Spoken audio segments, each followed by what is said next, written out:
Hi everyone, this side Pooja, your business studies educator on Rise and Shine Commerce Hub. Welcome once again.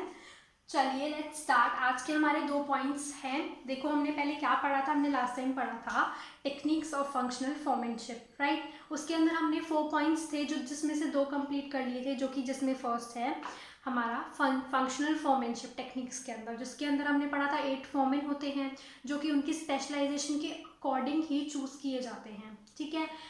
वो लोग perform करते हैं, instruct करते हैं किसको, अपने वर्कमैन को। सेकंड में हमने पढ़ा था स्टैंडर्डाइजेशन एंड सिंप्लीफिकेशन, स्टैंडर्ड्स को सेट करना, क्या लेवल है उससे उस लेवल से ऊपर नहीं जाना, कॉस्ट इतनी है तो इतनी ही हो, इतनी एक्सीड ना हो, आउटपुट इतना है तो भले ही बढ़ जाए। वो ये दो चीज़ मैंने क्या बताई है, इसको मैं आज एक्सप्लेन बहुत अच्छे से करने वाली हूँ, ठीक है। चलिए आज का टॉपिक तो क्या उस टॉपिक का ही आ गया है। मैं इसीलिए ज़्यादा लंबा नहीं खींचती हूँ क्योंकि मैं नहीं चाहती कि स्टूडेंट्स बोर हो जाए। मैं छोटी वीडियोस बनाना चाहती हूँ कि आप अगर थोड़ा ही पढ़ रहे हैं तो आप उस थोड़े को अपने बेस्ट तरीके से पढ़ें, कॉन्सेप्ट को समझो।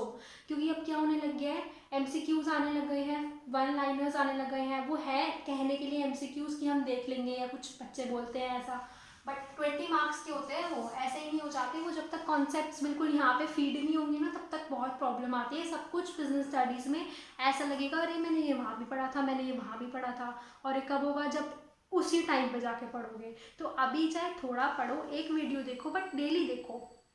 10 to 15 मिनट से ऊपर मैं नहीं अभी एक्सीड करने वाली हूँ, ताकि बच्चों का इंटरेस्ट डेवलप हो कि business studies is not a boring subject, ये बहुत इंटरेस्टिंग सब्जेक्ट है, ठीक है। अब हम पढ़ेंगे वर्क स्टडी। इसके अंदर है ये 4 चीज़। अब पहले एक चीज़ बता देती हूँ, ये चारों डिफरेंस नहीं है, ये अलग अलग पॉइंट्स हैं। स्पेस की कमी थी इसलिए मैंने इसको इस तरीके से बनाया है। This is not a difference, exam में आएगा तो आप पॉइंट की तरह लिख कर आना। मेथड स्टडी, मेथड स्टडी पहले भी बहुत बार ये बताया है मैंने। टेलर ने बोला था एक बेस्ट मेथड चूज कर लो जिसको काम काम में लगाना है। वो एक तरीका होना चाहिए और उसको बेस्ट तरीके से हमें क्या करना है, यूज करना है। वही यहाँ पे लिखा है। ये सब जो लिखे हुए हैं ये इनके एम है। ऑलराइट, मेथड स्टडी का यहाँ पे क्या एम हो जाता है, वन में बेस्ट मेथड हमें डिटरमाइन करना है, डिटरमाइन करना है, ठीक है। फिर 2 पॉइंट्स जो है, अब देखो ये जो 2 पॉइंट्स हैं हमारे, इनको रट लो। मैं कह रही हूँ ये ऐसे पॉइंट्स हैं कि मतलब हर केस स्टडी का, हर क्वेश्चन का रामबाण हो सकते हैं। मतलब जो प्रॉपर एक बिजनेसमैन होता है ना, जो बिजनेस करते हैं लोग, उनका ये क्या होता है, उनका ये वो होता है पर्पस। हर बिजनेसमैन का पर्पस होता है क्या, कि भाई हमारी कॉस्ट तो कम से कम लगे, बट जो हमारा आउटपुट है, आउटपुट हमारा बहुत ज़्यादा होना चाहिए, ठीक है।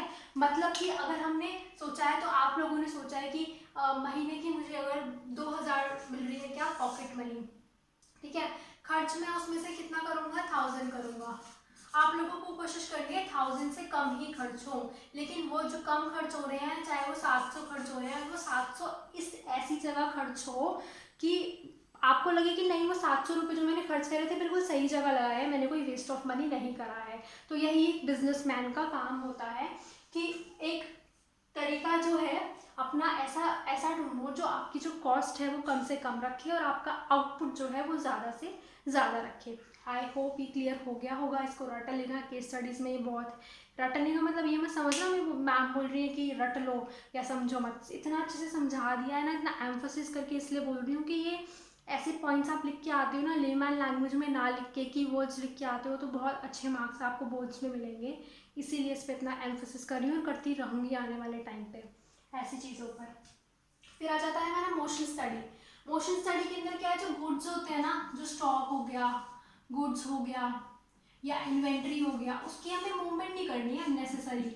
उसको मोशन में नहीं डालना है, हमें अननेसेसरी मूवमेंट नहीं करनी है उसको। अगर जो चीज़ जहाँ रह सकती है वो वहीं रहे तो बेटर है। वेयर हाउसेज, आप लोगों ने 11th क्लास में आई गेस पढ़ा होगा। वेयर हाउसेज क्या होता है, वेयर हाउसेज होते हैं स्टोर हाउसेज, जो कि स्टॉक को स्टोर करने के लिए बनाए जाते हैं। तो जब तक नीड नहीं है तब तक हमें अपने जो गुड्स हैं उनको मूव नहीं करना है। इससे क्या होता है, गुड्स खराब हो सकते हैं। अगर कुछ टूटने वाली चीज़ है वो टूट सकती है, पेरिशेबल आइटम्स को हार्म हो सकता है। They can be anything but loss automatically होगा जितनी ज़्यादा आप चीज़ की मूवमेंट करोगे। इसलिए उनको प्रॉपरली स्टोर करके रखो, चाहे वेयर हाउसेस में रखो, जहाँ वो है वहाँ रखो। ये हो गया यहाँ पे हमारा मोशन स्टडी। क्या पर्पज़ है, एलिमिनेट करना है हमें अननेसेसरी मोशन को और मेथड को। एलिमिनेट करना है मतलब रिमूव करना है, हटा देना है। टाइम स्टडी, टाइम, कितना किस काम में टाइम लग रहा है हमें ये डिटरमाइन करना है। जब हम वो डिटरमाइन कर लेंगे कि अच्छा इस काम में इतना टाइम चाहिए, वो डिटरमाइन करने के बाद हमें हमारा क्या पर्पस होना चाहिए। पर्पस होना चाहिए हमें ये देखना है कि कितने नंबर ऑफ वर्कर्स हैं जो एम्प्लॉयड किए जा सकते हैं। अच्छा टाइम इतना अगर लग रहा है तो कितनी लेबर लगाई जा सकती है। फॉर एग्जाम्पल जैसे आपके 5 सब्जेक्ट्स हैं, ठीक है, और आपको पढ़ा 3 टीचर्स रही हैं, तो ज़रूरी थोड़ी ना है वो 3 आपको 5 सब्जेक्ट्स पढ़ाते। हो सकता है कोई इंग्लिश के टीचर जिसको मैथ्स पढ़ाने का काम दे दिया, वो मैथ्स नहीं पढ़ा पा रही है, ठीक है।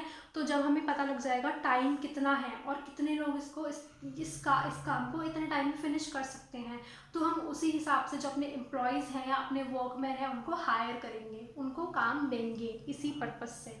तो ये पर्पस हो गया इसका। इंसेंटिव उसी हिसाब से मिलेगा। इंसेंटिव क्या होता है, जो पर्क्स होते हैं, बोनस जो होते हैं, एक्स्ट्रा एडिशनल पैसे मिल जाते हैं ना, बोनस, यही इंसेंटिव स्कीम्स होती हैं। अलग अलग स्कीम वो लोग निकालते हैं। फिर कॉस्ट जो है हर लेबर की, उसको हम बोलते हैं लेबर कॉस्ट। अच्छा एक चीज मेरे को अभी रिकॉल हुई आप लोगों को बताने के लिए, वेजेस जो होती है और जो सैलरी होती है, वेजेस जो होती है और जो सैलरी होती है, क्या डिफरेंस होता है तो वर्ड में बताओ। कमेंट सेक्शन में मुझे ये टाइप करके बताना वेजेस में और सैलरी में क्या डिफरेंस होता है। नेक्स्ट क्लास में मैं इसको क्लियर करूँगी फिर, क्योंकि बहुत इंटरेस्टिंग चीज़ है ये बता ही देती हूँ, कभी भूल जाऊँ फिर।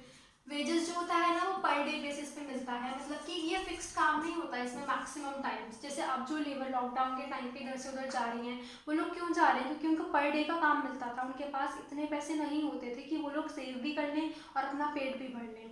तो जो वेजेस होते हैं वो दिन के हिसाब से मिलते हैं, और जो सैलरी होती है वो मंथली बेसिस पे होती है, मंथ के हिसाब से होती है। ये एक बहुत बड़ा डिफरेंस है, और भी एक दो है बट अभी आप लोगों के लिए इतना जानना काफ़ी है। ये हो गया। अब फटीग, फटीग क्या होता है, टायर्ड हो जाना या फिर थक जाना, टायर्डनेस, टायर्ड फील करना, थक जाना। तो जो एम्प्लॉयर्स हैं वो काम करेंगे सारा दिन तो थकेंगे, ऑब्वियस सी बात है। तो कितने रेस्ट इंटरवल्स वो ले रहे हैं, अगर वो एक्सीड कर रहे हैं जितने लेने चाहिए उससे, वो डिटरमाइन करना, उनकी वेजेस में से, उनकी सैलरी में से वो कट करना, वो सब आ जाता है हमारा फटीग स्टडी के अंदर ही। ऑलराइट, तो determine the amount and frequency, frequency मतलब होता है टाइम, कितना वो रेस्ट इंटरवल्स ले रहे हैं इन कंप्लीटिंग अ टास्क, ये डिटरमाइन करना होता है हमारा फटीग स्टडी के अंदर। ठीक है, आई होप ये क्लियर हो गया होगा। Last and the most important, differential piece wage rate system आ जाता है अब हमारा यहाँ पे। इसमें क्या होता है, पीसेस के हिसाब से हम लोग जो है अपने वेजेस को क्या करते हैं, डिटरमाइन करते हैं। फॉर एग्जाम्पल, एग्जाम्पल्स जितने दोगे ना एग्जाम के अंदर, जितने एग्जाम्पल्स दोगे ना उतने मार्क्स मिलेंगे। ये मेरे टीचर मुझे बोला करती थी, मैंने इसको इम्प्लीमेंट करा, so I scored good, like decent marks in business studies. तो आप लोग जितने एग्जाम्पल्स दे सकते हो ना उतने एग्जाम्पल्स देना, इससे क्या होगा, आपकी क्वालिटी जो है वो बढ़ेगी। ऐसा लगेगा टीचर को इन्होंने रटा नहीं है, इस बच्चे ने, इसने अपना दिमाग का प्रयोग करा है एग्जाम्पल्स को बताने में।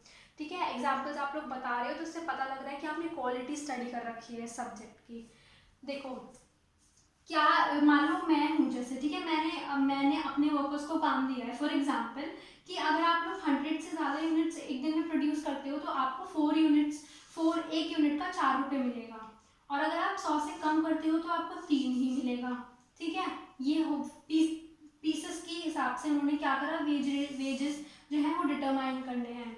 फिर जो आउटपुट आ गया ना हमारा, फिर इस वाले केस में तो 100 से ज़्यादा है यानी कि 110 है। वर्कर ए ने, जो ये W is worker, okay confuse मत होना, वर्कर ए ने 110 करा और वर्कर बी ने कितना करा, 80 करा। ठीक है, तो वर्कर ए ने 110 करा क्योंकि, तो इंटू 4 हो जाएगा क्योंकि एक दिन का 4 था, और वर्कर बी का क्या हो जाएगा, इंटू 3 हो जाएगा, तो ये 440 आ जाएगा इसका, और इनका काम किया हुआ आ जाएगा 240। ये क्या है, ये रुपीज में है, ये यूनिट्स है।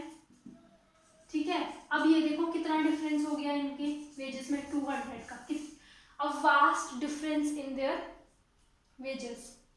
ठीक है, तो यहाँ पे यही चीज बताई गई है कि पीसेस के हिसाब से जो आपके वेजेस हैं उसको हम डिटरमाइन करेंगे। ऑलराइट, चलिए ये हो गया है अब हमारा